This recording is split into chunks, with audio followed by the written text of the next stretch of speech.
안녕하세요. 반갑습니다. 예상간호학원 부설 요양보호사 교육원입니다.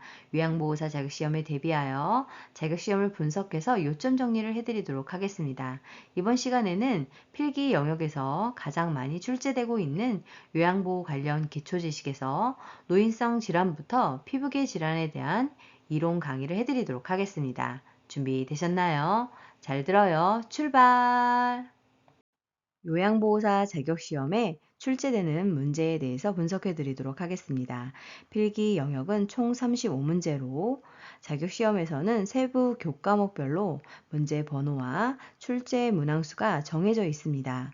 다음과 같이 분석해 놓았으니 문제를 풀어보시고 내가 자주 틀리는 문제 번호와 교과목을 파악하신 후 집중 공부하신다면 요양보호사 자격시험에 합격하실 수 있습니다.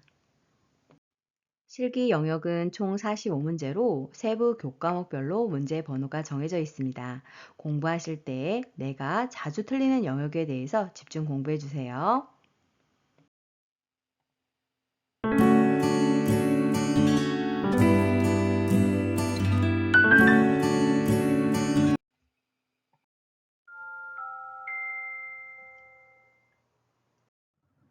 노인성 질환의 특성에 대해서 알아보도록 하겠습니다.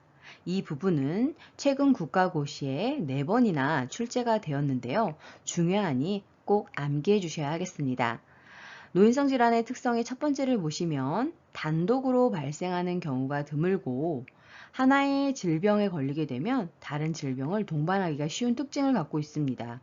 노인분들에게 몇 개의 질병이 있는지를 물어본 결과 평균 5개에서 6개 정도의 질병을 보유하고 있는 것으로 보고가 되고 있습니다. 두 번째 특징은 증상이 거의 없거나 애매해서 정상적인 노화 과정과 구분하기가 어렵다는 것입니다. 기존 질병명으로는 구분되지 않고 기능 이상으로만 나타나는 질병이 흔하기 때문에 단순한 식욕 부진이나 전신 허약감에도 주의를 기울여야 합니다. 세 번째 특징은 원인이 불명확하다는 것이고요. 그리고 만성, 오랜 시간에 걸쳐서 안 좋아지는 퇴행성 질환이 대부분이라는 것입니다. 네 번째 특징은 경과가 길고 재발이 빈번하고 합병증이 생기기 쉬운 것이 특징입니다. 노화가 진행되게 되면 신장의 기능도 저하가 되는데요. 그래서 수분과 전해질의 균형이 깨지기가 쉽고 그로 인해서 의식의 변화가 생기거나 심장 수축의 이상, 신경 이상 등이 발생할 수 있겠습니다. 다섯 번째 특징은 노인은 젊은 사람보다 약물에 더욱 민감하게 반응하기 때문에 약물을 사용할 때 신중하게 사용을 해야 합니다. 신장에서는 소변을 농축하는 능력과 배설하는 능력이 나이를 먹게 되면 저하가 되는데요. 그래서 약물 성분이 신체 내에 오래 남아있게 되면서 중독 상태에 빠질 수가 있습니다. 여섯 번째 특징은 노인은 질환에 민감하기 때문에 위험 요인에 노출되었을 때 질병이 쉽게 걸리는 것입니다. 또한 증상, 그리고 경과, 예후 등에서 젊은 사람의 검사 기준을 적용할 수 없는 질환이 많아서 초기에 진단이 매우 어려운 것이 특징입니다. 여덟 번째는 노인은 가벼운 질환에도 의식 장애를 일으키기가 쉽습니다. 그래서 뇌졸중뿐만 아니라 가벼운 폐렴, 설사 등에도 의식 장애가 발생할 수 있습니다. 아홉 번째는 노인은 혈액순환 저하로 욕창이 잘 발생하는데요. 그래서 골격근의 수축력이 감소하게 되면서 관절이 쉽게 뻣뻣해집니다. 따라서 관절이 뻣뻣해지는 것, 즉 구축과 욕창이 발생하는 것을 예방하기 위한 세심한 배려가 필요하겠습니다. 열 번째로 노인성 질환으로 일상생활 수행 능력이 저하될 수 있는데요. 그래서 질환이 치유된 후에도 의존 상태에 있을 수 있습니다. 따라서 자신의 일상생활은 가급적 스스로 할 수 있게 함으로써 와상 상태가 되지 않도록 도와야 합니다. 11번째는 노인성 질환은 신체적인 측면뿐만 아니라 심리적, 사회적, 경제적, 영적 측면이 모두 연관되어 있어서 의학, 간호학, 사회심리학, 경제학, 사회복지학 등의 다양한 분야의 총체적인 접근이 필요하다고 할 수 있겠습니다. 자, 그러면 위는 어떠한 기능을 하는 것일까요? 위는 J자 모양의 주머니 모양으로 생겼는데요. 소화효소를 분비합니다. 그래서 섭취한 음식을 잘게 부수어서 단백질을 적당한 속도로 소화할 수 있는 형태로 만든 다음에 소장으로 내려보내게 됩니다. 대장의 기능은 소장에서 흘러 들어온 소화된 음식물을 항문까지 이동시키는 역할을 하게 되는데요. 소화된 음식물의 수분을 흡수해서 대변 형태로 굳게 하는 역할을 하게 됩니다. 정상적으로 존재하는 대장 내 세균들이 음식물을 분해하는 역할을 담당하게 되는 것이죠. 자, 그러면 소화기계의 노화에 따른 특성 알아볼까요? 이 부분은 34회, 38회, 40회 국가고시에 출제가 되었는데요. 중요하니 잘 알아두세요. 첫 번째로 맛을 느끼는 세포수가 줄고 후각 기능이 떨어져서 미각이 둔화되고 그래서 짠맛과 단맛에 둔해지고 쓴맛은 잘 느끼게 되는 것입니다. 그래서 노인분들이 음식을 하게 되면 짜고 달게 만들어지는 것이지요. 두 번째로는 충치, 치아의 탈락, 잘 맞지 않는 의치로 인한 불편감 등으로 음식을 씹기가 어려워지는 것입니다. 세 번째 특징은 타액, 즉 침샘에서 분비되는 침이 분비가 저하가 되어서 구강, 건조증이 증가가 되고 위액에서도 소화효소를 분비하게 되는데 그 분비가 저하됩니다. 그리고 위액의 산도가 저하가 되면서 소화 능력이 떨어지는 것을 볼 수 있고 그래서 식후에 포만감이 증가하는 것을 알 수 있습니다. 네 번째 특징은 씹는 것이 어렵다 보니 영양 상태가 악화되게 되는데요. 그로 인해서 섬유식이의 섭취가 부족해지게 되는데 그래서 변비가 발생하기 쉬워지는 특징이 있습니다. 다섯 번째로 소화 능력이 저하가 되면서 가스가 차고 변비, 설사, 구토 등이 발생하기 쉽고 여섯 번째로 췌장에서도 소화효소가 세 가지가 분비가 되는데요. 이 세 가지 소화효소의 생산이 감소가 되면서 특히나 지방의 흡수력이 저하되는 것이 특징입니다. 또한 일곱 번째로 췌장에서는 호르몬도 분비를 하게 되는데요. 호르몬 분비가 감소되면서 당내성, 즉 혈당을 낮추는 능력이 떨어져서 당뇨병에 걸리기 쉽게 됩니다. 여덟 번째 특징은 직장벽의 탄력성이 감소되고 그래서 항문 관략근의 긴장도가 떨어지게 되는데 변실금이 발생하게 됩니다. 아홉 번째는 간 기능이 떨어져서 약물을 대사 및 제거하는 능력이 저하되는 것이 특징입니다. 다음으로는 소화기계의 주요 질환 중에서 위험에 대해서 알아보는 시간을 갖도록 하겠습니다. 위험은 급성 위험과 만성 위험으로 나누어지게 되는데요. 급성 위험은 갑자기 발생하는 위점막의 염증을 말하는 것이고 만성 위험은 급성 위험이 완치되지 못하고 방치되거나 재발이 발생했을 때 진행되는 것입니다. 자, 그러면 위험은 왜 생기는 것일까요? 첫 번째로 치아 문제로 충분히 씹지 못한 음식물을 섭취하거나 두 번째로 아스피린, 알코올, 조미료와 같은 자극적인 약물이나 화학 성분들을 섭취하게 되면 발생할 수 있습니다. 세 번째로는 과식 등 무절제한 식습관을 갖고 있다거나 네 번째로 병원균이 포함된 부패한 음식을 섭취했을 때 발생할 수 있습니다. 그러면 위험이 있을 때 어떠한 증상이 나타날까요? 첫 번째로 급성 위험의 경우에는 식사 후 위가 무겁거나 부푼 듯한 팽만감이 나타날 수 있고 두 번째로는 명치의 통증과 트림, 구토가 있을 수 있습니다. 명치는 그림에 제시된 것처럼 갈비뼈와 갈비뼈가 만나는 지점에 해당이 되는 것이죠. 세 번째로 식사 후 3, 4시간이 지나 배가 고프기 시작할 때 발생하는 명치 부위의 심한 통증이 특징입니다. 자, 그러면 위험의 치료 및 예방 방법은 어떤 것들이 있을까요? 이 부분은 33회 국가고시에 출제가 되었는데요. 첫 번째로 하루 정도 금식하는 것이 좋습니다. 그 이유는 위의 부담을 덜어주고 구토를 조절하기 위해서입니다. 금식 후에는 미음 등의 액체로 된 음식을 섭취함으로써 소화하기 쉽게 적응 과정을 거친 후 된죽을 섭취하면 되시겠습니다. 두 번째로는 처방받은 제산제를 약물을 투약하면 되는데요. 제산제는 위산의 분비를 억제하고 위벽 자극을 완화하는 약제에 해당이 되겠습니다. 그 밖에도 진정제 등의 약물을 사용해서 치료하면 되겠습니다. 세 번째로는 과식과 과음을 피하고 너무 뜨겁거나 찬 음식은 섭취하지 않아야 합니다. 네 번째로는 자극적인 음식은 피해야 하는데요. 여기서 말하는 자극적인 음식은 지나치게 달거나 맵고 짠 음식을 말합니다. 그리고 식사는 규칙적으로 하며 위를 자극하지 않는 것이 좋습니다. 다음으로는 소화기계의 주요 질환 위궤양에 대해서 알아보도록 하겠습니다. 위궤양은 위벽의 점막뿐만 아니라 근육층까지 손상된 위장병을 말하는데요. 관련 요인이 국가고시에 38회, 40회에 2번 출제가 되었습니다. 중요하니 잘 알아두세요. 첫 번째로 잘못된 식습관으로 인한 위 점막 손상이 있을 때 발생할 수 있는데요. 잘못된 식습관이라고 하는 것은 과식하거나 불규칙한 식사가 대표적입니다.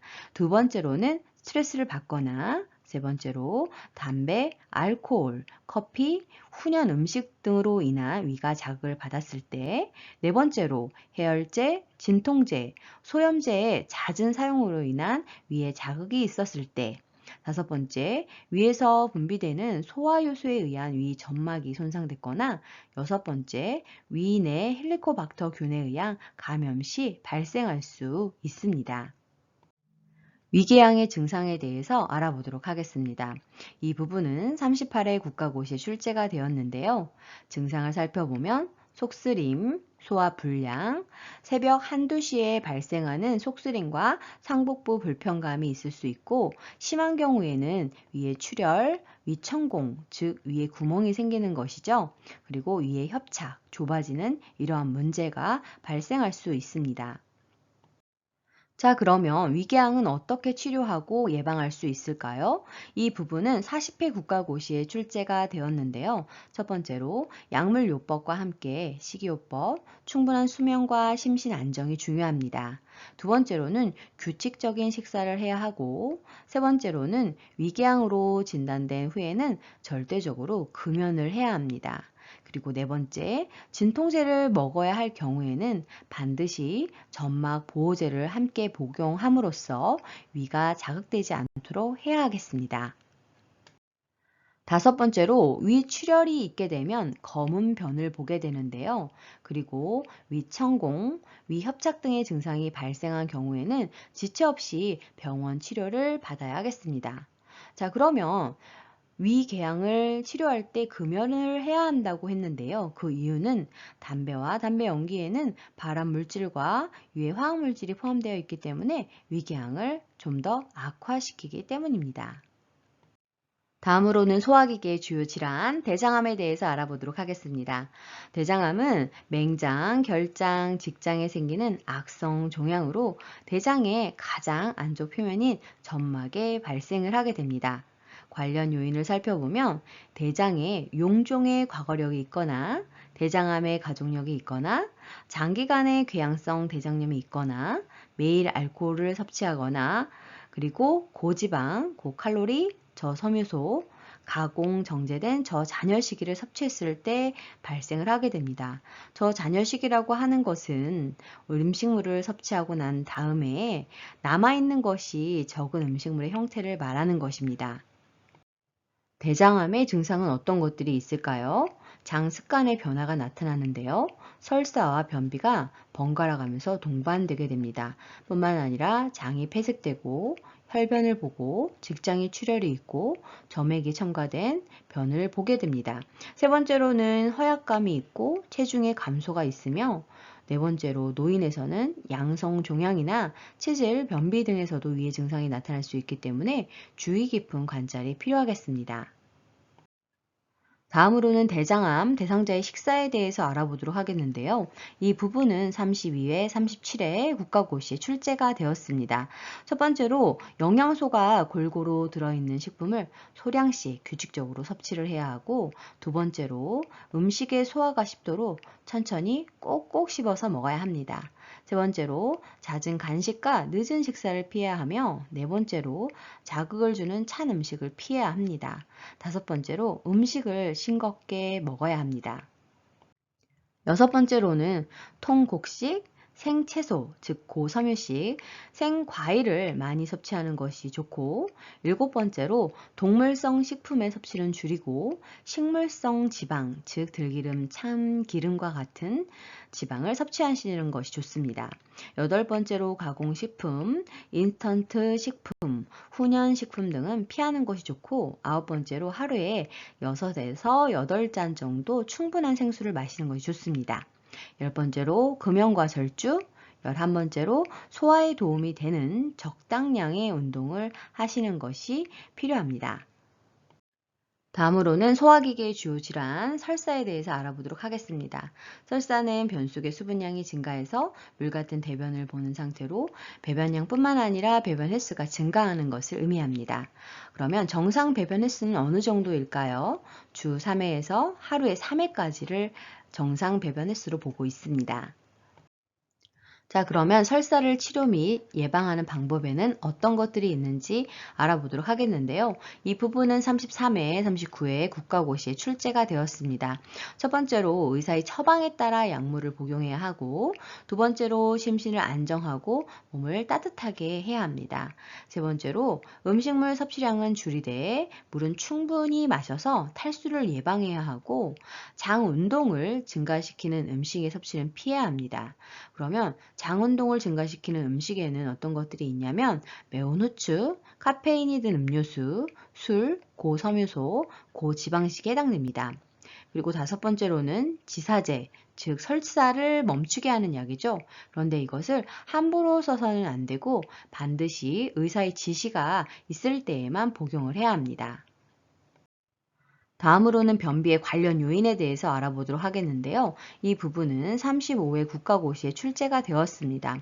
첫 번째로 위, 대장 반사 감소 및 약화에 따른 장 운동이 저하됐을 때 발생되고, 두 번째로는 저장 능력의 저하와 관련된 지나친 저잔여시기를 섭취했을 때, 그리고 세 번째로 복부 근육의 힘이 약화되거나, 네 번째 식사량이 감소되고 특히 수분과 고섬유질 음식 섭취가 감소하였을 때 발생할 수 있습니다.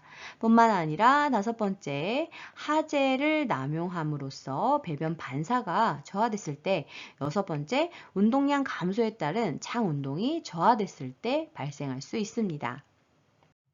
그 밖에도 일곱 번째로 요실금에 대한 염려로 인한 수분 섭취를 부족하게 하거나, 그리고 스트레스, 우울 같은 심리적인 요인, 대장암, 뇌졸중, 신부전 등의 합병증, 변비를 유발하는 약물의 사용, 즉 항암제, 마약성 진통제, 제산제 등을 복용했을 때 변비가 유발할 수 있습니다. 다음으로는 변비를 치료하고 예방하는 방법에 대해서 알아보도록 하겠는데요. 첫 번째로 처방에 따라서 하제를 사용할 수 있지만 빈번하게 사용하게 되면 변비를 악화시킬 수 있기 때문에 주의를 해야 합니다. 두 번째로는 편안한 환경에서 배변할 수 있는 분위기를 조성해야 하고, 세 번째로는 식물성 식이섬유, 유산균이 포함된 음식물과 다량의 물을 섭취하는 것이 도움이 되겠습니다. 네 번째로 소변 보기가 힘들거나 밤에 화장실 가는 것을 번거롭게 생각해서 물 마시기를 줄이면 변비를 악화시킬 수 있기 때문에 수분을 충분히 섭취해야 합니다. 그리고 다섯 번째로 우유는 장의 운동력을 높이게 되는데요. 변이를 느끼게 하기 때문에 적극적으로 섭취하는 것이 필요합니다. 여섯 번째로는 체조, 걷기 운동을 함으로써 대장의 운동력을 높이고 복부 마사지를 하게 되면 배변을 도울 수 있습니다. 일곱 번째로 식사 시간을 매일 일정하게 하고 규칙적인 배변 습관을 갖는 것이 필요하고, 여덟 번째로 변이가 생기게 되면 즉시 화장실을 찾음으로써 배변 시기를 놓치지 않아야 하겠습니다. 그리고 아홉 번째로 변비를 유발하는 약의 복용은 중단하는 것이 필요합니다. 두 번째로 요양보호사는 대상자가 정상적이지 않은 상태를 보이거나 평소와 다르게 상태가 안 좋은 방향으로 변화되었을 때에는 가족과 상의해서 의료기관을 찾도록 해야 합니다. 또한 시설장이나 간호사에게 신속하게 보고를 해야 하는 것이죠.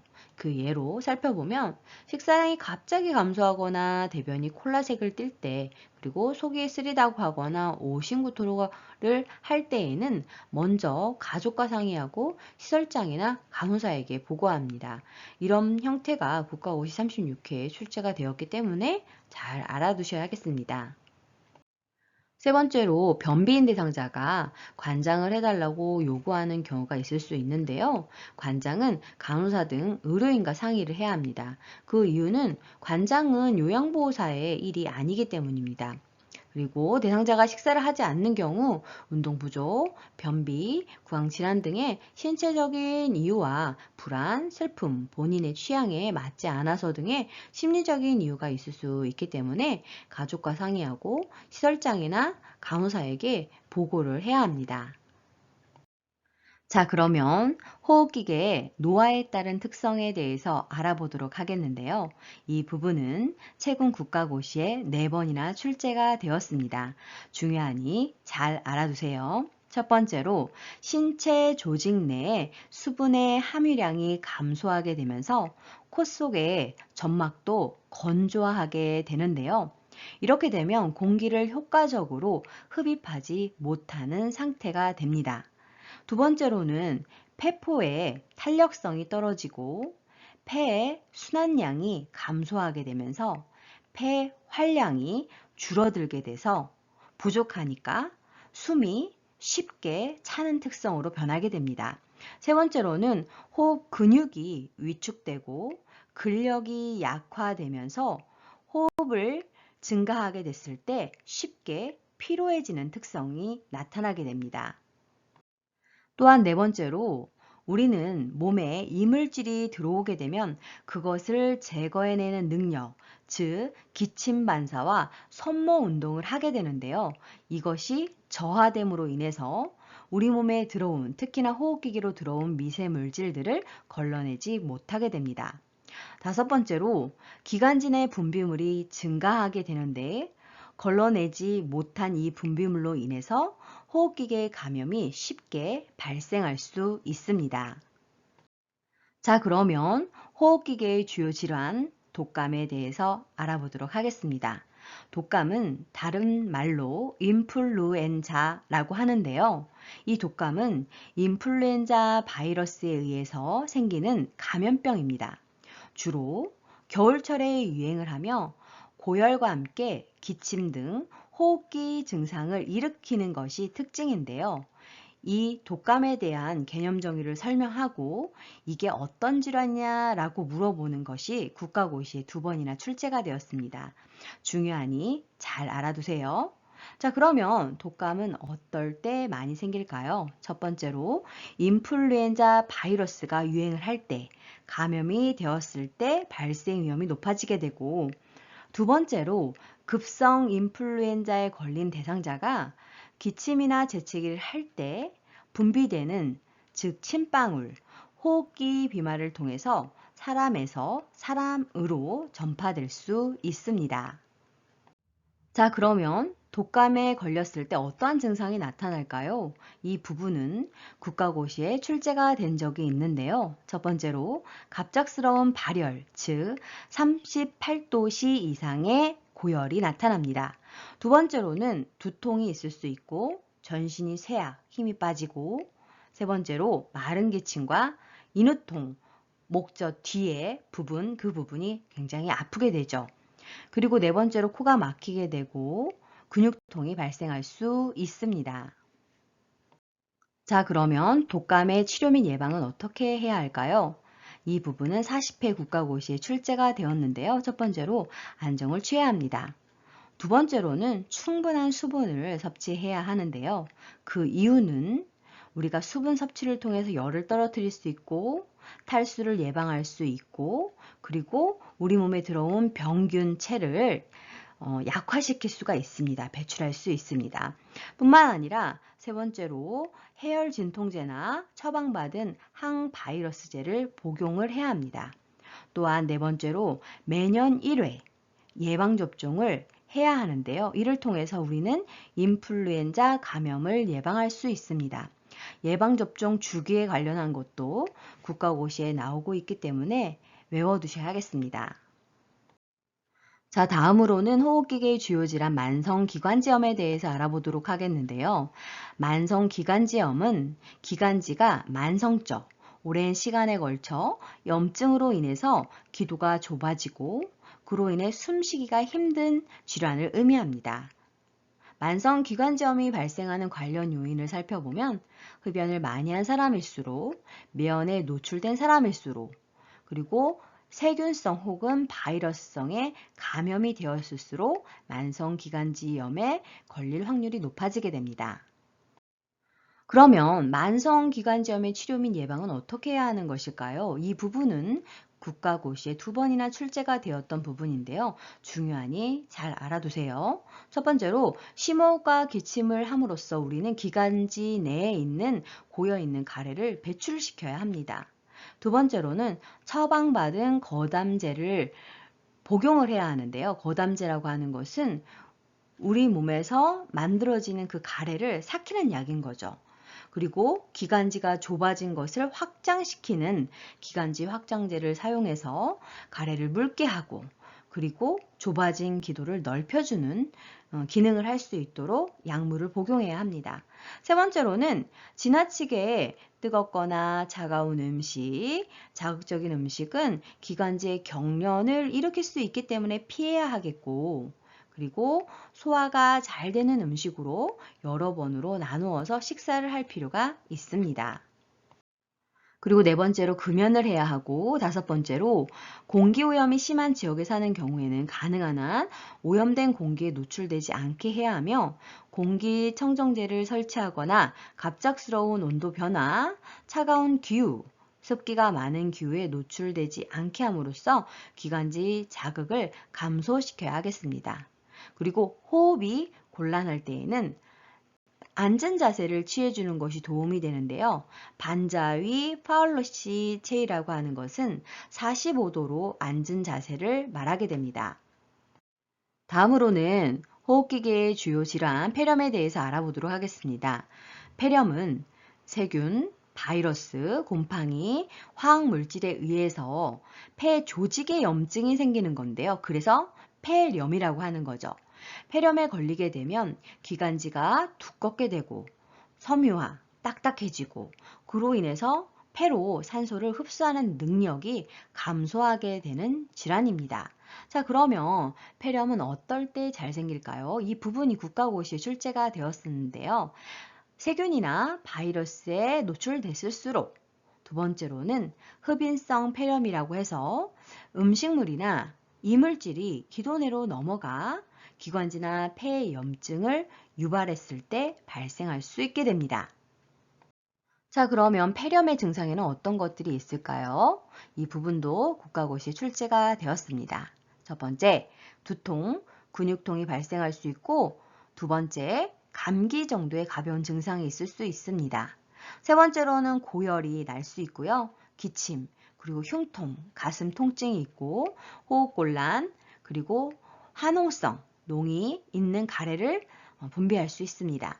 네 번째로는 마른 기침이나 짙은 가래를 뱉어내는 기침을 하는 게 특징입니다. 자, 그러면 폐렴의 치료 및 예방은 어떻게 해야 할까요? 첫 번째로 세균성 폐렴은 항생제로 치료를 해야 합니다. 세균 치료는 항생제로 하는 겁니다. 그런데 그 폐렴을 일으킨 병원체가 바이러스일 때에는 항생제로 낫지를 않아요. 그래서 증상에 따라 치료 방법을 달리해야 합니다. 그리고 세 번째로는 산소를 공급해주고 체위를 변경해주고 즉 자세를 바꿔주고 기침 및 심호흡으로 혈액의 산소 농도를 우리 몸의 정상 상태로 적절하게 유지할 수 있도록 해줘야 합니다. 네 번째로는 규칙적으로 환기를 시키고 적절한 습도 및 온도를 유지해야 하겠습니다. 뿐만 아니라 영양과 수분을 충분히 섭취해서 열도 떨어뜨리고 우리 몸에 필요한 에너지를 공급해 줘야 되고 감염의 전파를 예방해야 하겠습니다. 여섯 번째로 외출 후 손발을 깨끗이 씻고 사람이 많은 장소에 출입하는 것을 제한해야 합니다. 그리고 일곱 번째로 환절기 이전에 폐렴구균 예방접종을 해야 하겠습니다. 폐렴구균 예방접종 주기도 시험 문제가 잘 나는데요. 65세 이상은 1회 접종을 해야 합니다. 중요하니 잘 알아두세요. 다음으로는 호흡기계의 주요 질환 천식에 대해서 알아보도록 하겠습니다. 천식은 기도에 만성적으로 오랜 시간에 걸쳐서 염증이 생긴 질환인데요. 이렇게 염증이 생기게 되면 기관지 벽은 부어오르게 되고 이것을 부종이라고 하죠. 그리고 기관지 근육에 경련을 일으키게 되는데요. 그럼 좀 더 좁아지게 되고 그것을 기도협착이라고 합니다. 또한 여러 가지 자극에 대해서 기도가 과민 반응을 보이는 상태가 되는 것을 천식이라고 합니다. 밑에 그림을 참고해 주시면 좋습니다. 자, 그러면 천식을 일으키는 관련 요인에는 어떤 것들이 있을까요?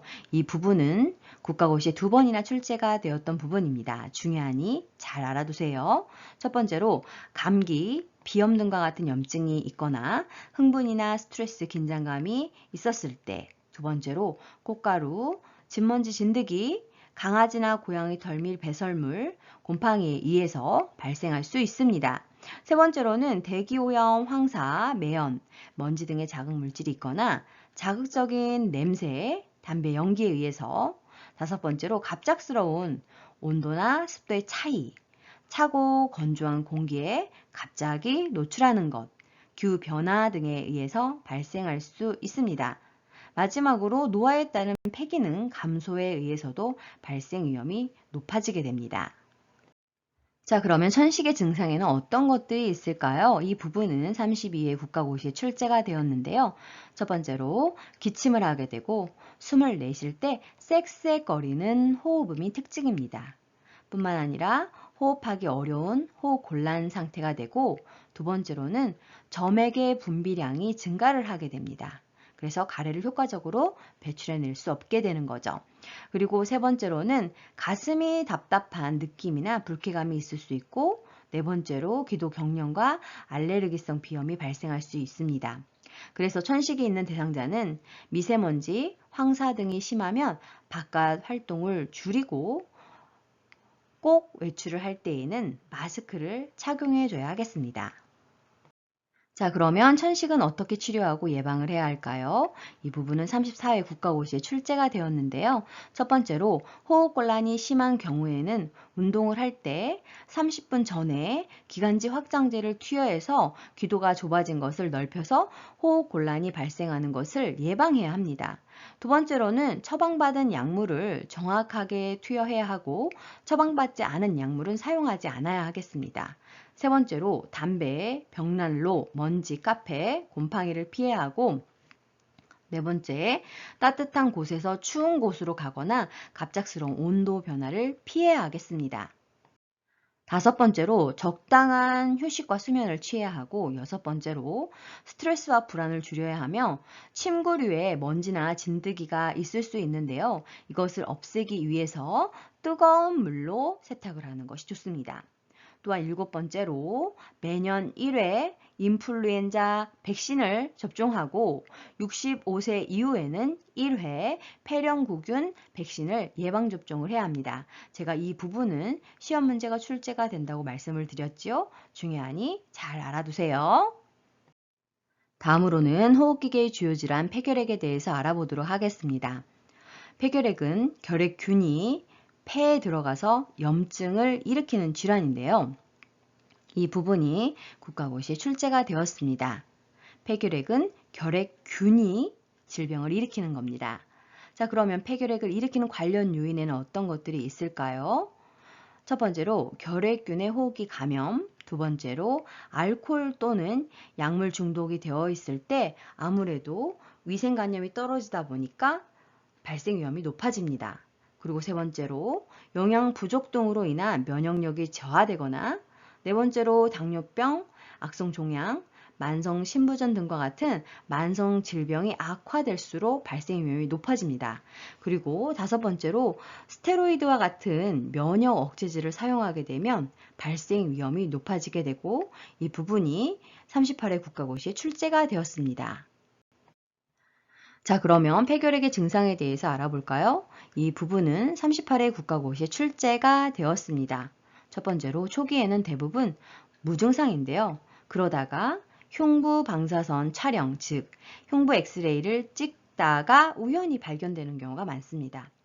가장 특징적인 증상 중에 하나가 뭐냐면 2주 이상 기침이 그리고 흉통이 가라앉지 않는 겁니다. 치료가 되지 않는 거죠. 세 번째로는 오후에 고열이 있다가 해열제를 복용하지 않아도 늦은 밤에 식은땀과 함께 열이 내리는 증상을 반복하게 되는 것이 특징입니다. 중요하니 잘 알아두세요. 뿐만 아니라 네 번째로 피로감, 식욕부진, 체중 감소, 무기력감이 나타나고 다섯 번째로 점액, 화농, 혈액이 섞여 있는 가래가 나오는 것이 특징입니다. 여섯 번째로 호흡이 힘들어지는 호흡곤란, 흉막염 등의 합병증이 발생할 수 있겠습니다. 자, 그러면 폐결핵은 어떻게 치료하고 예방을 해야 할까요? 이 부분은 34, 36, 37, 38회 국가고시에 출제가 되었습니다. 중요하니 잘 알아두세요. 첫 번째로 결핵약을 제대로 복용하는지 주의 깊게 관찰을 해야 합니다. 두 번째로는 약물 투여로 인한 위장장애, 홍조, 피부 발진, 가려움증, 발열 같은 부작용을 관찰해야 합니다. 아무래도 여러 약제를 복용하다 보면 부작용도 다양하게 나타날 수 있는 것이죠. 세 번째로는 주기적으로 간 기능 검사와 객담, 가래 검사를 해야 하는데요. 그 이유는 항결핵제, 결핵을 치료하기 위해서 먹는 약물들이 간 기능을 손상시키는 것들이 있기 때문에 주기적 검사가 필요하고 결핵군이 제거되었는지 확인하기 위해서 객당 검사가 필요합니다.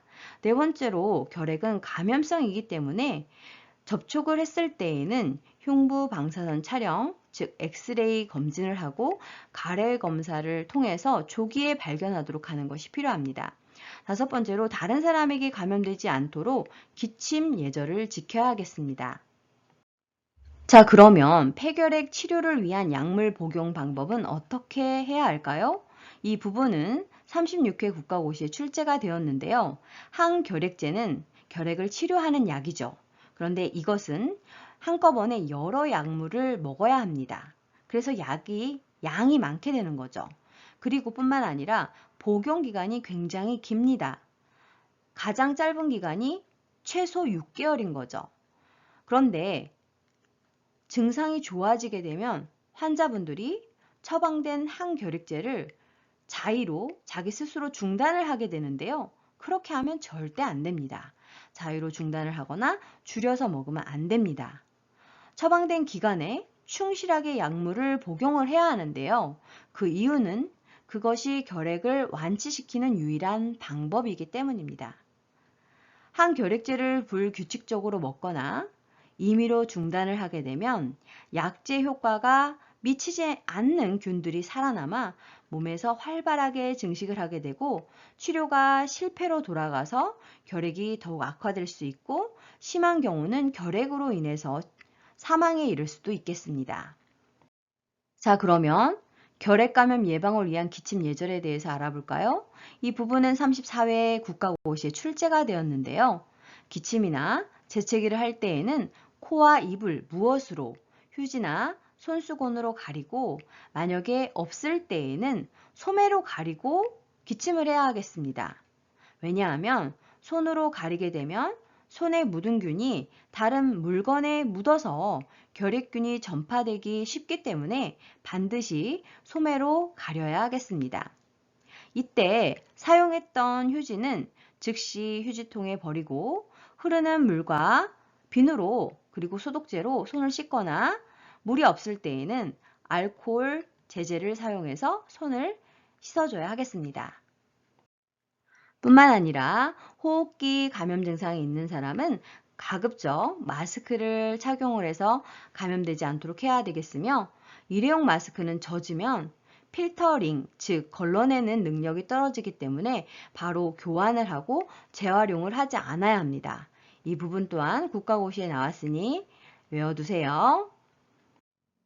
그리고 요양보호사는 자신이 돌보는 대상자에게 감염성 질환이 생긴 것으로 의심이 되면 곧바로 기관에 보고를 하고, 감염성이 없다고 판정될 때까지 격리를 해야 합니다. 이 부분이 37회 국가고시에 출제가 되었습니다. 그리고 대상자가 인플루엔자나 폐렴구균 등의 예방접종 후 열이 나거나 아파 보이거나 힘들어하는 등 평소와 다른 이상 반응을 나타내는 경우에는 시설장이나 관리 책임자에게 신속하게 보고해야 하겠습니다. 그리고 결핵 감염 대상자와 접촉한 요양보호사와 가족은 2주에서 1개월 이후 반드시 보건소에서 흉부 방사선 촬영, 즉 흉부 엑스레이를 촬영함으로써 감염 여부를 확인해야 하겠습니다. 이 부분 또한 34회 국가고시 출제가 되었습니다. 그리고 결핵 전파가 우려되는 대상자를 돌볼 때에는 반드시 보호장구, 즉 마스크와 장갑 등을 착용하는 것이 필요합니다. 심혈관계는 혈액과 심장, 혈관으로 구성이 되어 있는데요. 심혈관계의 기능은 혈액순환에 의해서 산소와 영양분을 각 조직과 세포로 운반을 하게 되고, 대사산물인 노폐물을 몸 밖으로 내보내는 작용을 하게 됩니다. 심장은 이러한 기능을 하기 위해서 피를 펌프질하게 되고, 혈관은 수축과 이완 작용을 통해서 혈압을 유지하는 기능을 하게 되고, 혈액과 신체 조직 간의 물질을 교환하는 기능을 담당하게 되는 것입니다. 자, 이번에는 심혈관계의 노화에 따른 특성에 대해서 알아보도록 하겠습니다. 이 부분은 국가고시에 3번이나 출제가 되었는데요. 중요하니 잘 알아두세요. 첫 번째로 심장은 나이가 들면서 근육이 두꺼워집니다. 또한 탄력성이 떨어지게 되죠. 두 번째로는 심장에서 펌프질을 해서 내보내는 양인 심박출량과 심박동수가 감소를 하게 됩니다. 세 번째로는 말초 혈관으로부터 심장으로 되돌아오는 혈액순환이 감소를 하게 되고, 혈관벽에 부딪히는 저항이 증가하게 됩니다.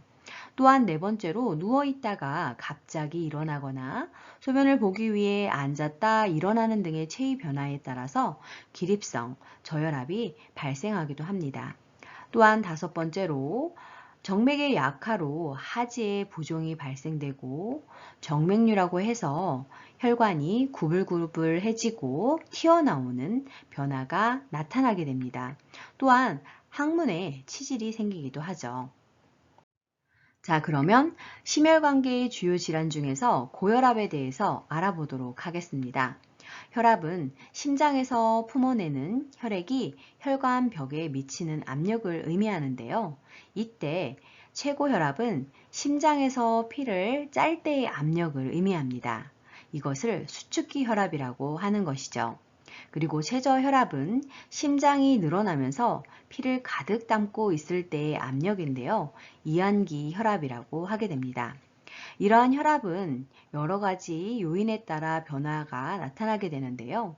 음식을 섭취한다든가, 음주, 통증, 혈압 측정 시간, 몸의 자세, 정신적인 긴장, 신체 활동, 감정, 계절에 따라 변화가 나타납니다. 그래서 혈압의 변화에 영향을 미치는 것이 무엇인지를 물어보는 것이 40회 국가고시에 출제가 되었는데요. 중요하니 잘 알아두세요. 자, 그러면 가장 이상적인 혈압은 얼마일까요? 바로 120에 80 mmHg 이하입니다. 자, 그러면 고혈압을 일으키는 관련 요인에는 어떤 것들이 있을까요? 우선은 고혈압이 얼마만큼의 혈압이 나타났을 때인지를 알아야 할 텐데요. 고혈압은 수축기 혈압이 140, 그리고 이완기 혈압이 90보다 높은 경우를 의미합니다. 관련 요인은 종류에 따라서 나누어지게 되는데요. 첫 번째로 본태성 고혈압은 1차성 고혈압이라고도 합니다. 이 부분은 국가고시에 34회, 40회에 출제가 되었는데요. 본태성 고혈압은 발생 원인은 밝혀지지 않았지만 유전, 흡연, 과도한 음주, 스트레스, 과식, 짠 음식, 운동 부족, 비만과 같은 많은 요인들이 관련되는 것으로 보고가 되고 있습니다. 이러한 본태성 고혈압은 전체 고혈압의 90에서 95%를 차지하는 것으로 보고되고 있습니다. 이 퍼센트가 또한 중요하니 잘 알아두세요. 두 번째로 속발성 고혈압은 다른 말로 2차성 고혈압이라고 하는데요. 이 부분은 역시나 국가고시에 출제가 되었습니다. 속발성 고혈압은 관련 요인이 다른 질병의 합병증으로 인해서 발생하는 고혈압인데요. 즉, 심장병, 신장질환, 내분비 질환의 일부, 임신 중독증과 같은 질병이 원인이 된 고혈압으로 원인이 되는 질병이 치료되면 혈압도 정상으로 돌아오게 됩니다. 이러한 속발성 고혈압에 걸려 있는 사람들은 전체 고혈압 환자 중에서 5에서 10%를 차지하는 것으로 보고가 되고 있습니다. 고혈압은 많은 사람들이 질환을 갖고 있는데요. 고혈압 약물 치료에 대한 편견도 다양하게 갖고 있습니다. 그 편견에 관련된 부분이 국가고시에 출제가 되고 있는데요.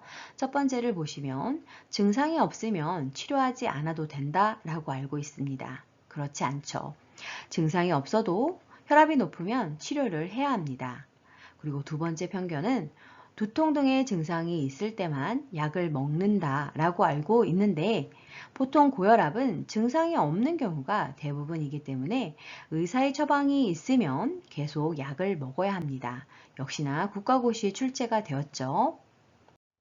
세 번째 편견은 혈압약을 오래 먹으면 몸이 약해진다라고 알고 있습니다. 물론 모든 약들은 오래 복용을 하게 되면 부작용이 있기 때문에 몸에 좋지 않을 수 있는 부분이 있습니다. 그렇지만 고혈압의 합병증을 발생시키는 것보다 안전하기 때문에 고혈압 약을 복용해야 합니다. 편견 네 번째는 혈압이 조절되면 약을 먹지 않아도 된다라고 생각하는 경우가 많습니다. 혈압이 조절되다가도 약을 안 먹으면 약효가 떨어지자마자 혈압이 다시 올라가게 되는데요. 따라서 의사의 처방이 있으면 계속 약을 먹어야 합니다. 이 부분 또한 국가고시에 3번이나 출제가 되었지요. 중요하니 잘 알아두세요. 자, 그러면 고혈압의 증상에는 어떤 것들이 있을까요? 첫 번째로 높은 혈압으로 인해서 뇌동맥의 파열로 뇌졸중이 생길 수도 있고 그로 인해 사망에 이를 수 있습니다. 두 번째로는 뒷머리가 뻐근하게 아프고 어지럽거나 흐리게 보일 수 있습니다. 세 번째로 이른 아침에 두통이 있을 수 있고 네 번째로는 귀가 윙윙거리는 소음과 같은 소리가 들리는 이명이 있을 수 있으며 팔다리가 저리고 다섯 번째로 심장과 신장 기능에 장애가 발생할 수 있습니다. 여섯 번째로 호피가 발생하거나 가슴이 답답하거나 숨이 찰 수 있습니다. 자, 그러면 고혈압은 어떻게 치료하고 예방을 해야 하는 것일까요? 이 부분은 국가고시에 최근 3번이나 출제가 되었는데요. 중요하니 잘 알아두세요. 첫 번째로 혈압약을 꾸준히 복용을 해서 혈압을 정상으로 유지함으로써 동맥경화증이나 뇌졸중, 심장질환, 신장질환 등의 합병증을 예방해야 합니다. 두 번째로는 혈압약은 의사에게 처방받아야 하고 지속적으로 치료해도 고혈압이 계속될 때에는 의사와 상의해서 약을 바꾸거나 정밀 검사를 받아야 하겠습니다. 세 번째로는 알코올은 영양가가 없이 칼로리만 높아 체중을 늘려 혈압을 상승시킬 뿐만 아니라 혈압약의 효과를 낮추기 때문에 금주를 해야 합니다. 이 부분 중요하니 잘 알아두세요. 네 번째로는 혈압을 규칙적으로 측정해서 그 변화를 주의 깊게 확인해야 합니다. 또한 다섯 번째로 저염 시기와 저지방 시기를 해야 합니다.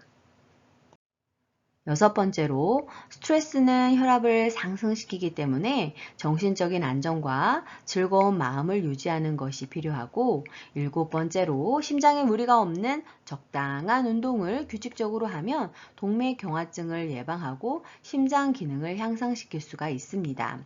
여덟 번째로 표준 체중을 유지하고, 체중이 정상이더라도 복부 비만인 경우에는 심혈관계 질환의 위험 요인이 되기 때문에 조절해야 합니다. 아홉 번째로 흡연은 동맥경화와 심근경색증을 악화시키기 때문에 담배를 절대로 피워서는 안 됩니다. 자, 그러면 고혈압 완화에 좋은 운동에는 어떤 것들이 있을까요? 걷기, 빨리 걷기, 조깅, 자전거 타기, 계단 오르기, 등산, 수영 등이 좋습니다. 시간은 하루에 30분에서 60분 정도, 일주일에 3에서 5일 정도가 적절합니다. 또한 그 강도는 속옷에 땀이 벨 정도, 약간 숨이 찰 정도로 해 주시면 되겠습니다. 고혈압 관리를 위한 추가적인 부분을 보도록 하겠는데요. 이 부분은 국가고시에 출제가 된 부분이기도 하니 잘 알아두세요. 식사요법을 보시면 과일과 야채와 저지방 유제품을 많이 먹고 포화지방산과 지방이 많은 음식은 피해야 합니다. 염분 섭취를 줄여야 하는데 그 용량이 40회 국가고시에 출제가 되었습니다. 염분을 하루에 6g 이하로 섭취를 해야 합니다. 6g 이하로 섭취해야 된 거 기억해 주세요. 자, 다음으로는 심혈관계의 주요 질환, 심부전에 대해서 알아보도록 하겠습니다. 심부전은 심장의 수축력이 저하되어서 신체 조직에 필요한 만큼의 충분한 혈액을 내보내지 못하는 상태를 의미하는데요. 심부전이 발생되는 관련 요인을 살펴보면 첫 번째로 관상동맥 질환, 그리고 두 번째로 고혈압, 그리고 세 번째로 심장병과 심장병이 있으면 발생할 수 있습니다. 자, 그러면 심부전은 어떻게 치료하고 예방을 해야 할까요? 이 부분은 37회 국가고시에 출제가 되었는데요. 첫 번째로 원인을 치료하는 약물을 투여해야 하고, 두 번째로 염분, 수분, 고지방, 고콜레스테롤을 제한하는 식사를 소량씩 섭취해야 합니다. 세 번째로는 규칙적인 운동을 해야 하고, 네 번째로 독감이나 폐렴을 예방하는 것이 필요하겠습니다. 다섯 번째로 금연을 하고 여섯 번째로 매일 체중을 측정해서 부종 정도를 확인할 필요가 있습니다. 신장으로 가는 혈류량이 부족해지게 되면서 그 기능을 하지 못해서 부종이 발생할 수 있다고 했는데요. 그래서 그 정도를 확인하는 것이 필요한 것이지요. 일곱 번째로 고혈압과 고지혈증을 치료해야 되고, 여덟 번째로 스트레스를 조절하는 것이 필요합니다.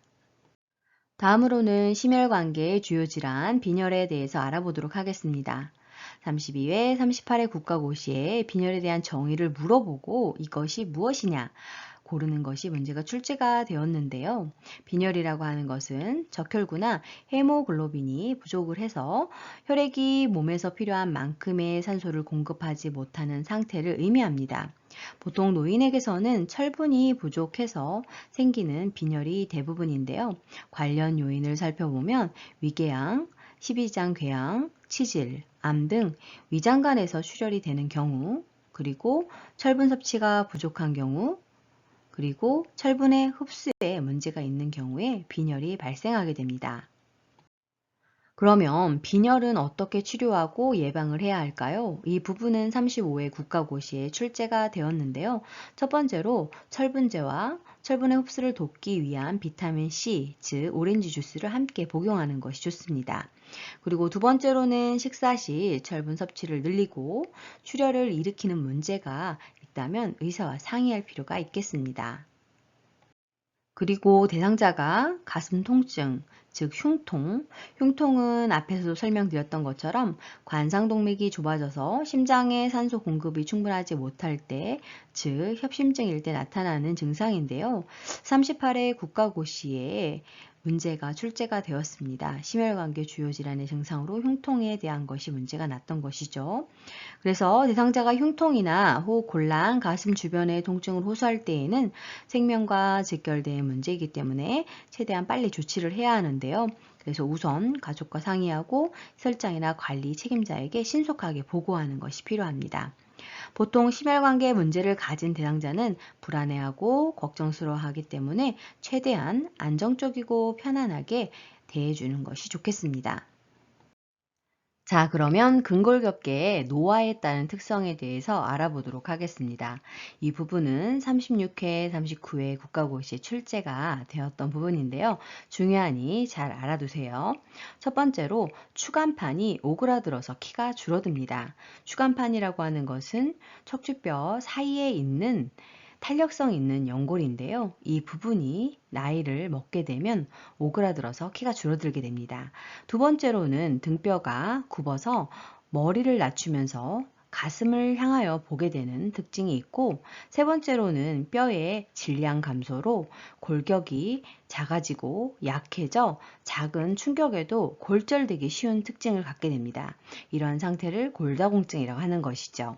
네 번째로는 하악골 아래 턱뼈의 쇠약으로 치아가 상실되기 쉬우며, 다섯 번째로 근육의 긴장도와 근육량이 저하되어서 신체적 활동과 운동 능력이 감소하게 됩니다. 뿐만 아니라 여섯 번째로 호흡기계 노화로 산소를 잘 사용하지 못하게 되면서 근육의 경련과 근육의 피로를 자주 느끼게 됩니다. 일곱 번째로 인대 등이 탄력을 잃음에 따라서 관절 운동이 제한받게 됩니다. 그리고 여덟 번째로 어깨는 좁아지고 골반은 커지는 특징이 있습니다. 아홉 번째로 관절면이 마모되어서 염증, 통증, 기형이 초래됩니다.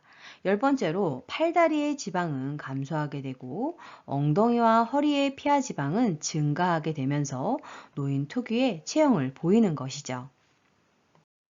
자, 그러면 근골격계의 주요 질환 퇴행성 관절염에 대해서 알아보도록 하겠습니다. 퇴행성 관절염은 뼈를 보호해주는 끝부분에 연골이 닳아서 없어지거나 관절의 염증성 변화가 생긴 상태를 의미하는데요. 노화로 인해서 생기게 됩니다. 그림을 보시게 되면 초기에는 뼈 돌기체가 생기게 되고 관절 간격이 좁아지기 시작을 하게 되는데요. 중기가 되면 확연히 좁아진 걸 볼 수 있고, 말기가 되면 뼈와 뼈가 직접 부딪히는 상태까지 이르게 됩니다. 자, 그러면 퇴행성 관절염의 증상에는 어떤 것들이 있는지 알아보도록 하겠는데요. 이 부분이 33회 국가고시에 출제가 되었습니다. 중요하니 잘 알아두세요. 첫 번째로 관절 부위의 통증입니다. 개인에 따라 자각하는 통증의 정도가 다른데요. 날씨나 활동의 정도에 따라서 통증이 좋아지기도 하고 나빠지기도 하는 호전과 악화가 반복됩니다.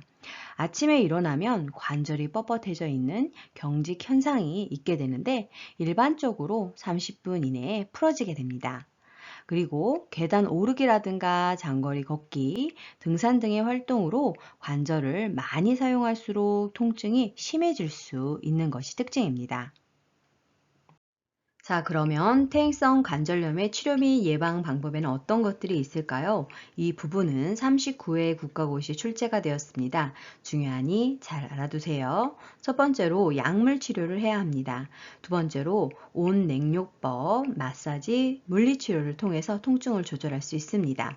세 번째로는 관절이 뻣뻣해지는, 즉 경직을 예방하고 근육 강화를 위해서 통증이 악화되지 않는 범위 내에서 관절 운동을 자주 하는 것이 좋습니다.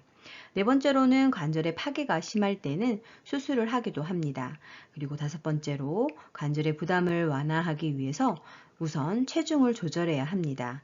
여섯 번째로 관절에 부담되지 않는 규칙적인 운동을 해야 하는데 수영, 평평한 흙길 걷기, 체조 등이 좋습니다. 다음으로는 근골격계의 주요 질환, 골다공증에 대해서 알아보도록 하겠습니다.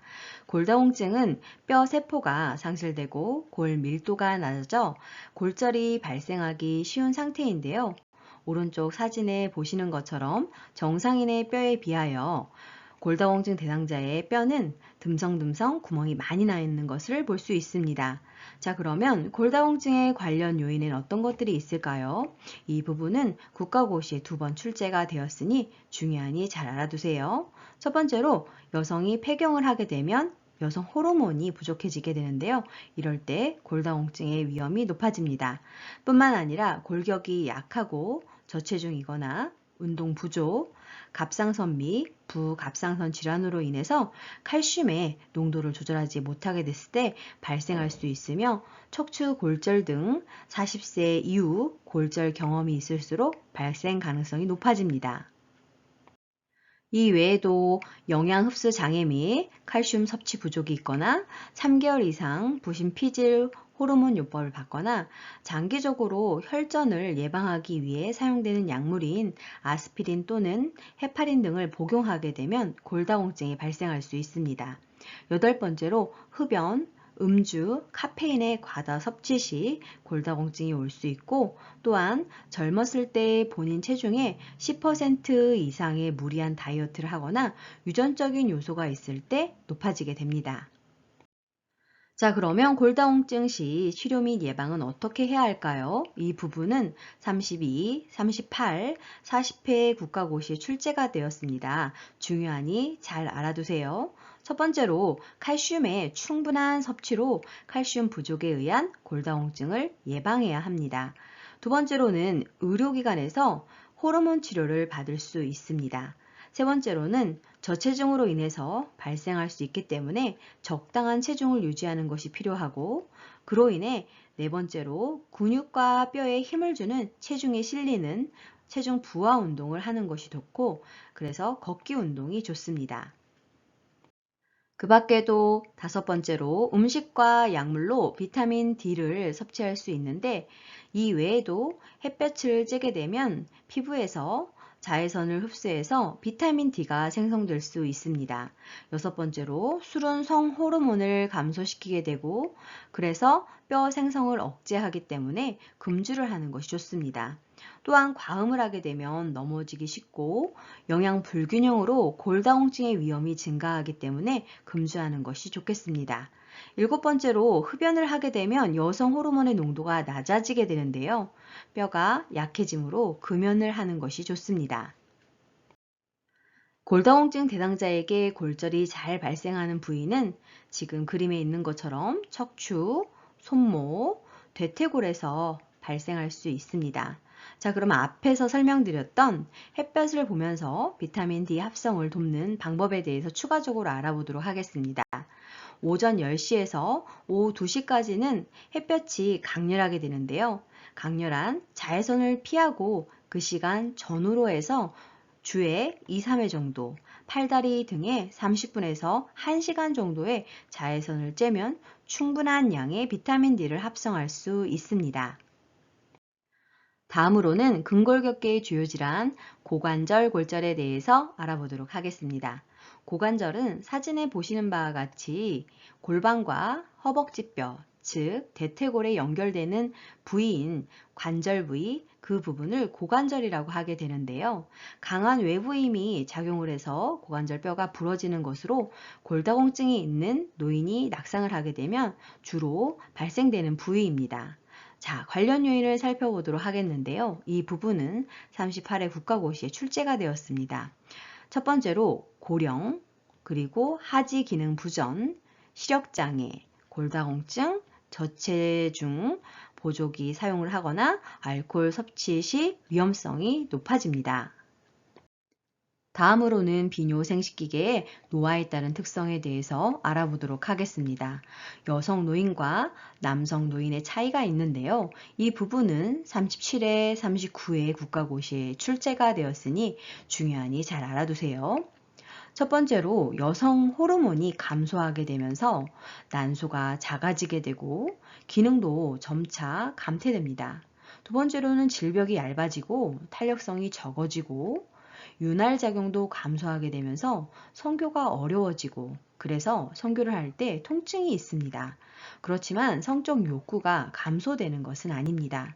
세 번째로는 유방과 유방을 지지하는 근육의 위축과 가슴은 처지고 작아지는 변화가 나타납니다. 그리고 네 번째로 질의 수축 및 분비물 저하로 지렴이 발생하기 쉽습니다. 다섯 번째로 방광과 대뇌 기능의 저하 등으로 인해서 빈뇨증, 소변을 자주 보게 되고 요실금, 자신의 의지와는 상관없이 소변이 나오고 야뇨증, 밤에 소변을 보는 이러한 변화가 발생을 하게 됩니다. 다음으로는 남성 노인의 노화에 따른 특성에 대해서 알아보도록 하겠습니다. 이 부분은 37회 국가고시에 출제가 되었는데요. 중요하니 잘 알아두세요. 첫 번째로 남성 호르몬의 감소로 동맥혈관의 변화가 일어나서 음경이 발기하는데 더 많은 자극이 필요하고 오래 걸립니다. 두 번째로는 대부분의 남성 노인은 전립선 비대를 경험하게 되는데요. 전립선 비대가 무엇인지는 주요 질환에서 더 자세하게 다루도록 하겠습니다. 세 번째로는 잔뇨량이 늘어나게 되는데요. 그래서 소변을 보고 나서도 시원하지 않습니다. 또한 방광의 용적, 즉 방광에서 소변을 담을 수 있는 능력이 성인일 경우에는 500에서 600ml 정도인데 노인이 되게 되면서 250ml로 감소하게 돼서 자주 소변을 보게 됩니다. 또한 방광 근력이 저하되어서 방광이 완전히 비워지지 않고 그래서 즉 잔류량이 증가하게 되고 소변 줄기가 가늘어지는 것이 특징입니다. 다음으로는 비뇨 생식기계의 주요 질환 요실금에 대해서 알아보도록 하겠습니다. 요실금은 자신의 의지와 상관없이 소변이 밖으로 흘러나오는 증상인데요. 요실금은 대상자의 삶의 질을 저하시킬 수 있기 때문에 적절한 진단과 치료가 필요합니다. 요실금이 발생하는 관련 요인으로는 어떤 것들이 있을까요? 이 부분은 33회, 37회 국가고시에 출제가 되었습니다. 중요하니 잘 알아두세요. 첫 번째로 노화로 인한 방광의 저장 능력이 250ml로 감소하게 되어서 그렇습니다. 또한 두 번째로 골반 근육 조정 능력의 약화로 인해서 발생하게 되는데요. 여성 노인의 주된 원인에 해당됩니다. 세 번째로는 호르몬의 생산이 중지가 되면서 요도 기능도 약화가 되는 것입니다. 네 번째로는 당뇨병, 파킨슨병, 각종 약물 복용으로 인한 부작용으로 나타날 수 있습니다. 또한 다섯 번째로 남성은 전립선 비대증, 여성은 요로 감염 및 복압 상승이 관련이 되며 여섯 번째로 변비가 있을 경우 요실금이 발생 위험이 높아집니다. 자, 그러면 요실금의 증상에는 어떤 것들이 있을까요? 이 부분은 국가고시에 35, 38, 40회에 3번이나 출제가 되었던 부분입니다. 종류별 증상이 어떤지 잘 알아두세요. 첫 번째로 복압성 요실금은 기침이나 웃음, 재채기, 달리기, 줄넘기 등 복부의 압력의 증가로 인해서 소변이 나오는 것입니다. 두 번째로 절박성 요실금은 소변을 보고 싶다고 느끼자마자 참지 못하고 바로 소변이 나오는 것을 말합니다. 세 번째로는 역류성 요실금은 소변의 배출이 원활하지 않아 소변이 가득 찬 방광에서 소변이 조금씩 넘쳐 계속적으로 흘러나오는 것을 말합니다. 자, 그러면 요실금은 어떻게 치료하고 예방을 해야 할까요? 이 부분 또한 국가고시에 3번이나 출제가 되었습니다. 중요하니 잘 알아두세요. 첫 번째로 발생 원인에 따라서 약물요법이나 수술 치료를 해야 합니다. 두 번째로는 골반 근육 강화 운동을 해야 하는데요. 케겔 운동이라고 하죠. 그런데 이것은 복압성 요실금일 경우 굉장히 치료 효과가 높습니다. 세 번째로는 충분한 수분 섭취를 통해서 방광의 저장 능력을 향상시키는, 즉 방광의 기능을 유지하도록 하는 것이 필요합니다. 네 번째로는 식이섬유소가 풍부한 채소와 과일 섭취를 통해서 변비를 예방하는 것이 좋습니다. 다섯 번째로 비만은 복부 내 압력을 증가시키게 되고 복압성 요실금을 유발할 수 있기 때문에 체중을 조절하는 것이 좋습니다. 다음으로는 비뇨 생식기계 주요 질환, 전립선 비대증에 대해서 알아보도록 하겠습니다.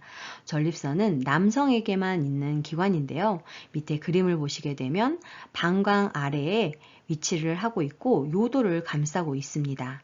그런데 전립선 비대증은 전립선이 커져서 요도를 압박하게 되는 것입니다.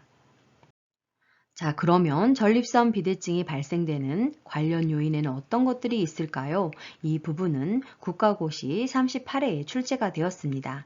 중요하니 잘 알아두세요. 첫 번째로 노화에 따른 남성 호르몬의 감소, 여성 호르몬의 증가 등으로 호르몬이 불균형이 있게 되면서 발생할 수 있고, 비만, 고지방, 고콜레스테롤 음식을 섭취하게 되면 위험성이 높아집니다. 자, 그러면 전립선 비대증의 증상은 어떤 것들이 있을까요? 이 부분은 36회, 39회 국가고시에 출제가 되었습니다. 중요하니 잘 알아두세요. 첫 번째로 비대된 전립선이 요도를 눌러 요도가 좁아져 소변 줄기가 가늘어집니다. 두 번째로는 소변을 보고 나서도 시원하지 않은 잔뇨감이 들게 되죠. 세 번째로는 소변이 바로 나오지 않고 힘을 주어야 나오게 되고, 네 번째로는 배뇨 후 2시간 이내에 다시 소변이 마려운 빈뇨 증상이 나타나며 소변이 마려울 때 참기 힘든 긴박뇨 증상이 나타납니다. 다섯 번째로 밤에 자다가 소변을 보려고 자주 깨는 야뇨증 현상이 나타나게 됩니다. 자, 그러면 전립선 비대증은 어떻게 치료하고 예방해야 할까요? 이 부분은 40회 국가고시에 출제가 되었는데요. 첫 번째로 도뇨관을 사용해서 정기적으로 소변을 빼줘야 합니다. 두 번째로는 약물요법을 통해서 신장 기능의 손상을 치료해야 합니다. 세 번째로는 그 정도가 심하면 전립선을 절제하는 수술을 받을 수 있습니다. 네 번째로는 저지방 식사와 적당한 운동으로 적정 체중을 유지하는 것이 필요합니다. 다섯 번째로 음주는 전립선 비대증을 악화시키기 때문에 금주를 해야 하겠습니다. 자, 그런데 전립선 비대증이 있다 하더라도 성생활을 제한할 필요는 없고, 또한 요도가 좁아져서 소변이 가늘게 나오는 거기 때문에 소변 배출을 돕기 위해 맥주를 마실 필요는 없습니다. 자, 그러면 피부계의 노화에 따른 특성, 어떤 것들이 있는지 알아볼까요? 이 부분은 국가고시에 2번이나 출제가 되었습니다. 중요하니 잘 알아두세요. 첫 번째로 피하 지방의 감소로 기온에 민감합니다. 두 번째로는 피부가 건조해지고 표피가 얇아져서 탄력성의 감소로 인해서 쉽게 손상되는 경향이 있습니다. 세 번째로는 피하 조직이 감소되면서 저체온, 오한, 압박에 대한 손상의 위험이 높아집니다. 그리고 네 번째로는 피하 지방이 줄고 수분이 소실되어서 건조해지고 주름살이 생기고 눈꺼풀이 늘어지고 이중턱이 되는 변화가 나타납니다. 뿐만 아니라 다섯 번째로 발톱이나 손톱이 딱딱하고 두꺼워지고 세로줄이 생기고 잘 부서지는 변화가 나타납니다. 여섯 번째로 피부가 회색으로 변하고 검버섯이 생깁니다. 일곱 번째로 노인성 반점이라 불리는 갈색 반점이 생기고, 여덟 번째로 머리카락은 전반적으로 가늘어지고 모근의 멜라닌 생성 세포가 소실이 되어서 탈색이 나타납니다. 아홉 번째로 여성 노인의 머리, 겨드랑이, 음부의 털은 줄지만 입가와 뺨 등 얼굴의 털은 증가합니다. 남성 노인은 머리털과 수염이 줄고 입가나 뺨에 털이 많아집니다.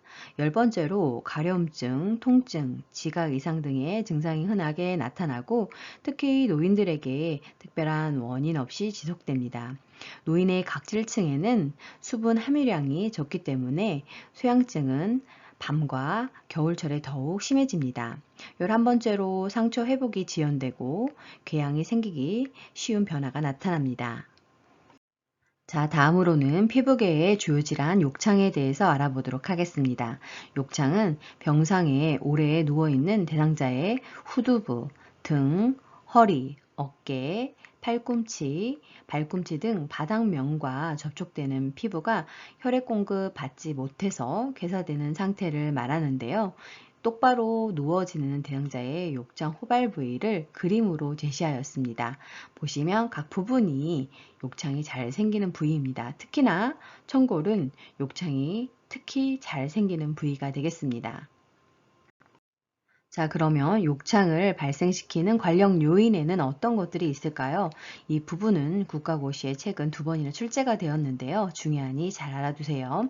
첫 번째로 장기간의 와상 상태, 즉 누워서 지내는 환자에게서 발생 위험이 높아지고, 두 번째로 뇌 척수 신경의 장애로 인해서 스스로 움직이는 것이 어려운, 즉 체위 변경의 어려움으로 인해서 발생할 수 있습니다.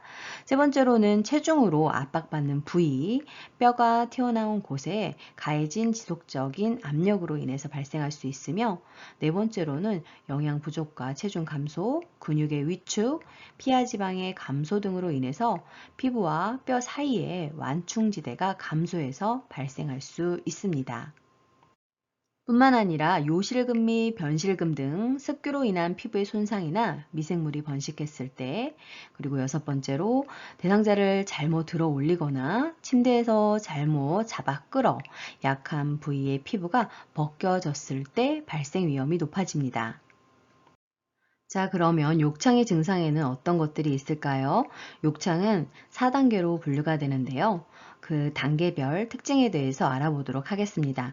1단계는 피부가 분홍색이나 푸른색을 띠고 누르면 색깔이 일시적으로 없어져 하얗게 보이고 열감이 있는 상태입니다. 2단계는 피부가 벗겨지고 물집이 생기는 단계로 조직이 상하기 시작합니다. 3단계는 깊은 욕창이 생기면서 괴사 조직, 썩는 조직이 발생하게 되고, 4단계는 그 정도가 더 깊어져서 뼈와 근육까지 괴사가 진행됩니다. 자, 그러면 욕창이 발생했을 때 초기에 대처하는 방법에 대해서 알아보도록 하겠는데요. 이 부분은 국가고시에 출제가 된 적이 있습니다. 약간 미지근한 물수건으로 찜질을 하고 마른 수건으로 물기를 닦아내야 합니다. 그리고 주위를 나선형으로 마사지하고 가볍게 두드려서 혈액순환을 촉진해야 합니다. 욕창이 발생한 부위가 아닌 주위를 마사지해야 합니다. 그리고 미지근한 바람으로 건조를 시키고 춥지 않을 때에는 30분 정도 햇볕을 쬐이는 것도 좋습니다. 자, 그러면 욕창을 치료하고 예방하는 방법에 대해서 알아보도록 하겠습니다. 이 부분은 국가고시에 3번이나 출제가 되었던 부분인데요. 중요하니 잘 알아두세요. 첫 번째로 매일 아침 저녁으로 피부 상태를 점검하고 붉게 변한 부위가 있는지 확인합니다. 자세를 바꾸어도 붉은 빛이 계속되면 욕창일 가능성이 높습니다. 그리고 두 번째로는 특정 부위에 압력이 집중되지 않도록 침대에서는 적어도 2시간마다, 의자에서는 1시간마다 자세를 바꿔줘야 합니다. 그래서 체위 변경 시간 알아두셔야 합니다. 세 번째로는 대상자를 이동시킬 때 피부가 밀리지 않도록 주의해야 하겠습니다. 그리고 네 번째로는 젖은 침대 시트는 바로 교체를 해줘야 합니다.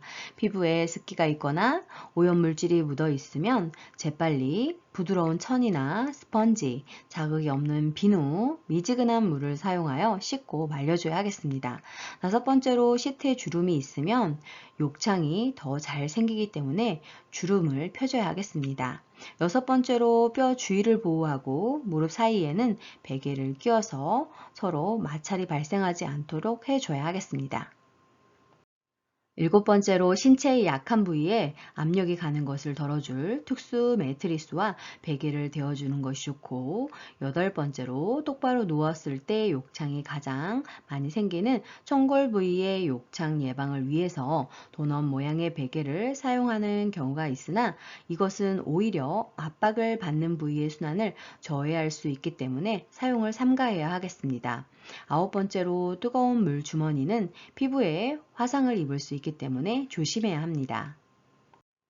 열 번째로 피부는 순하고 부드러운 비누와 미지근한 물로 닦고 완전히 마르게 두드리는 것이 좋습니다. 파우더는 화학 물질이 피부를 자극하거나 땅구멍을 막을 수 있기 때문에 사용을 금해야 합니다. 11번째로 몸에 꽉 끼는 옷과 단추 달린 스커트나 바지는 입지 않아야 합니다.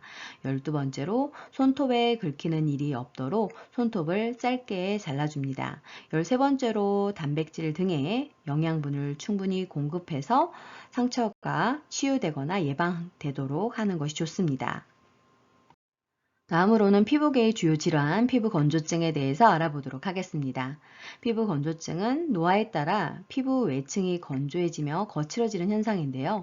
관련 요인을 살펴보면 첫 번째로 실내 습도가 낮은 겨울철, 그리고 두 번째로 비누, 세정제와 알코올, 목욕 중에 뜨거운 물을 사용했을 때 발생 위험이 높아집니다. 자, 그러면 피부 건조증을 치료하고 예방하는 방법에는 어떤 것들이 있을까요? 이 부분은 두 번 국가고시에 출제가 되었습니다. 중요하니 잘 알아두세요. 첫 번째로 가습기를 사용해서 습도를 조절합니다. 두 번째로 피부 건조로 인한 가려움증을 경감하기 위해서 물을 자주 마셔서 수분을 충분히 섭취하는 것이 필요합니다. 세 번째로는 자주 샤워를 하거나 때를 미는 것은 피부를 더욱 건조시켜 증상을 악화시킬 수 있기 때문에 삼가해야 하겠습니다. 네 번째로 피부가 건조해지지 않게 하고 다섯 번째로 목욕이나 샤워를 할 때 따뜻한 물과 순한 비누를 사용합니다. 여섯 번째로 목욕 후 물기는 두드려서 말리고 물기가 완전히 마르기 전에 보습제를 충분히 발라주는 것이 좋습니다. 다음으로는 피부계의 주요 질환 대상포진에 대해서 알아보도록 하겠습니다. 대상포진은 수두를 일으키는 바이러스에 의해서 피부와 신경에 염증이 생기는 질환인데요. 관련 요인을 살펴보면 고령, 과로, 스트레스, 백혈병, 골수나 기타 장기 이식, 자가 면역 질환 및 면역 억제제 복용으로 인해서 면역력이 떨어져 있는 대상자에게서 발생 위험이 높아집니다. 자, 그러면 대상포진에 걸렸을 때 어떤 증상이 나타날까요? 이 부분은 36회 국가고시에 출제가 되었는데요. 중요하니 잘 알아두세요. 첫 번째로 굉장히 가렵습니다. 두 번째로는 피부 저림이나 자결감을 포함한 발진이 나타나게 되는데요. 자결감이라고 하는 것은 타는 듯한 느낌의 통증을 의미합니다. 세 번째로는 피부와 점막에 있는 감각, 신경, 말단 부위에 띠 모양의 수포가 생기고 통증과 자결감이 나타나는 것이 특징입니다. 자, 그러면 대상포진은 어떻게 치료하고 예방해야 할까요? 첫 번째로 항바이러스제, 항염증제, 진통제, 냉찜질, 칼라민 로션과 같은 국소 치료제를 사용해서 통증이나 가려움증을 줄여주고 수포가 빨리 건조되게 해야 합니다. 두 번째로는 신경통으로 활동이 감소되고 삶의 질이 저하될 수 있기 때문에 대상포진 백신의 투여가 필요합니다. 세 번째로는 대상포진은 신체의 저항력이 낮아진 상태에서 발생하기 때문에 평소에 충분히 휴식과 안정을 취하는 것이 좋습니다. 그리고 네 번째로는 통증 정도에 맞는 처방받은 진통제를 복용을 하며 다섯 번째로 병소가 퍼지거나 감염되지 않도록 긁지 않아야 합니다. 여섯 번째로 적절한 영양과 휴식 등으로 면역력을 강화시키는 것이 필요하고 일곱 번째로 의사와 상의해서 필요시 예방접종을 해야 합니다. 보통 65세 이상일 때에는 1회 접종을 하는 것을 원칙으로 하고 있고 이 부분이 국가고시에 출제가 되고 있습니다. 중요하니 잘 알아두세요. 다음으로는 피부계의 주요 질환 옴에 대해서 알아보도록 하겠습니다. 옴은 옴 진드기가 정상 체온의 피부 표면에서 1분에 2.5cm씩 이동을 하면서 굴을 뚫어 그 속에 서식하며 피부병을 유발하는 질환인데요. 주로 밤에 굴을 만들고 소화액 분비로 알레르기 반응이 생겨서 가려움증이 있습니다. 가려워서 긁을 때 진드기와 알이 손톱에 묻어 다른 사람에게도 감염을 일으킵니다. 옴은 손가락 사이, 팔이 접히는 부분, 가슴, 발등, 팔꿈치, 겨드랑이, 생식기, 엉덩이 등에 발생이 됩니다. 자, 그러면 옴은 어떻게 치료하고 예방해야 할까요? 이 부분은 국가고시에 두 번이나 출제가 되었습니다. 중요하니 잘 알아두세요. 첫 번째로 장갑과 가운을 착용을 해야 하고 얼굴, 목에서 발끝까지 전신에 치료용 연고를 발라줘야 합니다. 마비가 있는 노인의 경우에는 수축되거나 굴곡된 부위도 빠뜨리지 않고 발라줘야 합니다. 옴 진드기가 가장 활동적인 밤에 발라줘야 하겠고 다음날 아침에 씻겨줘야 합니다. 두 번째로는 신체 접촉이 있었던 모든 사람은 증상 유무에 관계없이 동시에 함께 치료하는 것이 중요합니다. 그리고 세 번째로 일주일 후에 다시 발라줘야 하겠습니다. 네 번째로 완치 여부를 확인하기 위해 2주 후에 병원을 방문해야 하고, 다섯 번째로 몸 진드기에 오염된 것으로 생각되는 사람이나 친구, 옷, 수건 등과의 접촉은 금해야 합니다. 여섯 번째로 내복과 친구는 항옴 진드기 약을 바르는 날은 같은 것을 사용을 하고 뜨거운 물로 10분에서 20분간 세탁하고, 세탁 후에는 3일 이상 사용하지 않아야 합니다. 이 부분 중요하니 잘 알아두세요. 그리고 세탁이 어려운 것은 3일간 햇볕에 널거나 다리미로 다린 후 사용합니다. 그리고 다른 사람의 것과 분리 세탁하는 것이 필요합니다. 일곱 번째로 알레르기와 혼동하기 쉽기 때문에 심한 가려움증이 있을 때에는 병원에 꼭 가야 합니다. 수고 많으셨습니다. 좋아요와 구독 꾹 알람 설정 눌러주시면 새로운 강의 동영상을 만나보실 수 있습니다. 감사합니다.